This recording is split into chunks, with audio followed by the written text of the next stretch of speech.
Hi பிள்ளைங்களா. ஓம் சக்தி அங்காள சக்தி. அம்மா இன்றைக்கி ஒரு ஆலோசனை என்னன்னு கேட்டிங்கன்னா, பழனிலேருந்து 2 கிலோமீட்டர் போனோம்னா கணக்கம்பட்டி சித்தரது பீடம் இருக்குது, ஜீவசமாதி. நான் போயிருக்கேன், 3 பௌர்ணமிக்கு போயிருக்கேன். இந்த பௌர்ணமிக்கு போகணும். அங்கே போய் உக்காந்து நம்ம மன அமைதியோட, எந்த சஞ்சலமும் இல்லாமல் மன அமைதியோடு உட்காந்து அவரை மனசார வேண்டிக்கிட்டு வந்தால் நல்லதெல்லாம் நடக்குது. நான் ஒரு 3 பௌர்ணமிக்கு போனேன். அவர் கனவுல காட்சி தராரு. நம்மளுக்கு என்ன கஷ்டம் இருக்கோ அதை நிவர்த்தி பண்ணி கொடுக்குறாரு. நான் வீட்டில் ஃபோட்டோ வச்சுருக்கேன். அது மாதிரி நம்ம அந்த மாதிரி ஜீவ சமாதிக்கு போய் உட்காந்து நம்மளோட கரைகளை சொல்லி மனசார அந்த தியானத்தை பண்ணிட்டு வந்தோம்னா கண்டிப்பாக அதுக்கு ஒரு பலன் உண்டு.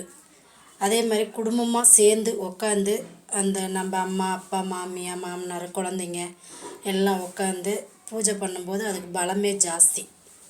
அந்த மாதிரி நம்ம இது ஒரு ஜீவசமாதிக்கு போய் மனசார உட்காந்து வேண்டி அவர்கிட்ட நம்மளை குறையெல்லாம் சொல்லிட்டு வந்தால் ஒரு மன ஆறுதல் நல்லது நடக்குது. நான் 3 தடவை போயிட்டு வந்தேன். எனக்கு ஓரளவுக்கு சுமாராக இருக்குது. அவர் ஜீவசமாதிக்கு நீங்களும் ஒரு தடவை போயிட்டு வாங்க, நல்லதே நடக்கும். ஓம் சக்தி அங்காள சக்தி.